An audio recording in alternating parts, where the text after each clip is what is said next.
Pumuli, kamusta po kayo? Ang ating pong verse ay sa Matthew chapter 7 pa rin. Loyalty in the book of Matthew chapter 7. Ito pong ating mga naging puntos sa nakalipas na araw. Sa pangatlo po ay loyalty of God is when we ask, seek, and knock. In verse 7, ang sabi po sa inyo pong mga Biblia, ask and it shall be given you. Seek and you shall find. Knock, and it shall be opened unto you. For everyone that asketh receiveth, and he that seeketh findeth, and to him that knocketh it shall be opened. Alam niyo po, tapat po ang Diyos. Kaya po dapat tayo magtapat. Bakit? Ang talata pong ito ay nagturo ng isang prinsipyo na naman sa atin. Ano po? Unang prinsipyo, ang Diyos po ay alam niya yung ating pong mga pangangailangan. Sabi po dun sa chapter 6, bago pa natin hingiin. Pero bakit kailangan nating manghingi? Dahil po ito po ay action ng pananampalataya.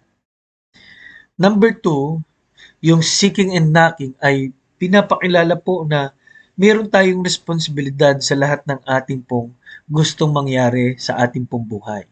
For example po, ang Diyos po ay nagdala na ng mga tao, mababahagi na natin, mababible study natin.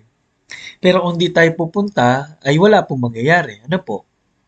Number 3 na lesson na ating matututunan dito, tapat po ang Diyos. Bakit po? Sa una pong mga talata, ang sabi ron, ginawa lang tayong karapat dapat at ang Diyos po ang siya talagang sumusuri sa atin. Pero sa lahat ng bagay na ito, ay makikita po natin ang golden rule of prayer pa rin.